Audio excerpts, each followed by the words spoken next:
Breakfast, Carol. See you later. It is known as Sleeping Beauty syndrome, but those who have the brain disorder Klein-Levin syndrome say it's closer to a living nightmare. Often it develops in teenagers and can last for more than a decade, sending sufferers to sleep for hours on end, and then when they wake up, they're in a bit of a childlike state. We'll speak to Beth Goodyear, who has the disorder, in a moment. Morning to you.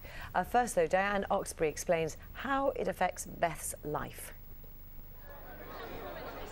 20-year-old Beth Goodyear is literally one in a million. She has the extremely rare Klein-Levin syndrome, which, when it strikes, causes her to sleep for up to 22 hours a day for weeks at a time. This is my bed. I recently got it and it's got a few mattresses on it to make it comfortable because I spend most of my time in my bed. Unfortunately, I'm an active person, but this is where I spend half of my life. Klein-Levin syndrome, or KLS for short, affects fewer than 100 people in Britain. It's a neurological illness. No one knows what causes it, and there is no known cure.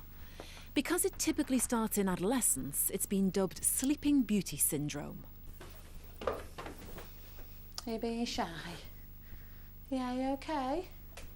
For the few hours when Beth is awake, she appears childlike and confused, and she's unable to tell what's real and what's a dream.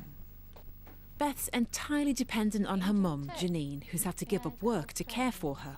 You read about it and you hear about the altered state and the confusion and the tiredness and the childlikeness, and you read about it, but you can't comprehend it till you witness it.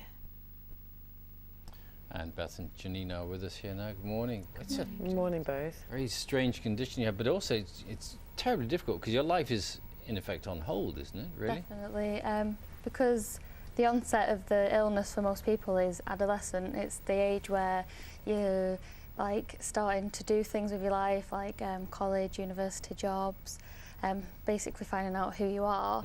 And so it takes all that away from you, and it's that time when it's kind of crucial. And we saw pictures of you there when you were sort of going through an episode, as it were. When you're going afterwards, do you remember any of it or not really? I remember snippets, but mostly no, which is really hard because then it's literally like half of your life just disappeared. Yeah. And when an episode starts, or a series of episodes starts, Janine, you basically have to be ready to help her.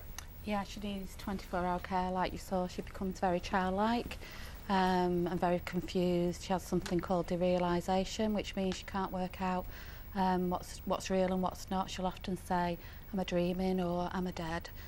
So she needs 24-hour care all the time. And the episodes can go on for what length of time? Usually, on average, for Beth, between 1 and 3 weeks now. So she's sleeping pretty much 22 hours a day for those 3 weeks? Beth, the longest she slept is 22 hours, but in average she sleeps 17 to 18 hours in the day, yeah. Beth, do doctors have any idea what causes it?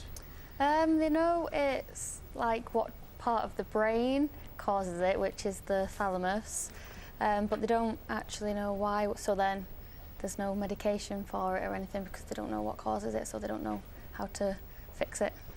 It's often triggered by an infection in a lot of people that precedes the start usually.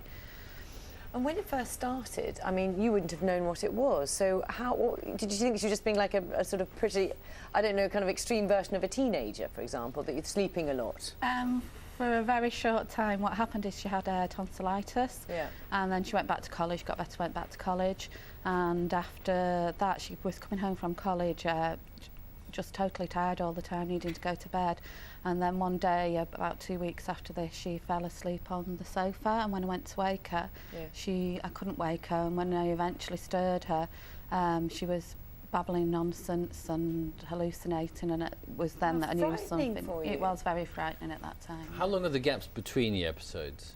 Well, for each person, it differs. People can go for months without episodes, but for me, the longest since I got KLS in 2010, the longest gap I've had 5 weeks. 5 weeks. So you can't really then go back to your studies or pick up on anything? No, I've tried to restart college 4 times, but each time I've had to drop out because I'm just missing too much work, and it's just impossible to keep up with it.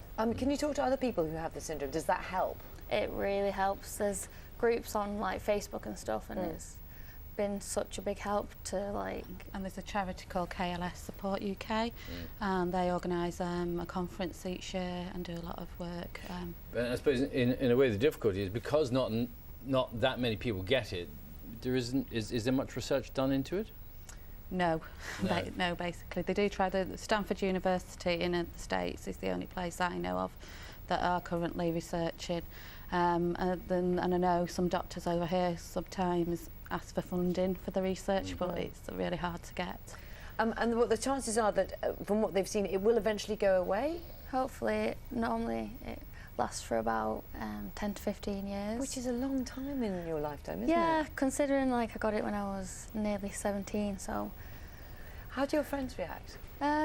Most of them are like really supportive. I've had a couple who like have not been that great, but most of them are like really supportive, and for a short period of time I was kind of a novelty, and like, oh, my friend slept for 6 months kind of thing, but yeah, they're really nice and supportive, and they must miss you when you're having an episode then. Yeah, but like we make up for it when I'm well. Well, thanks so much for coming and telling us all about it, and we want to wish you all the very best. Thank you very much. Viewers in the Northwest can see more on this tonight on Inside Out on BBC One at 7:30. In other parts of the country, you will of course be able to catch up with it on iPlayer. 27 minutes past 8 coming up.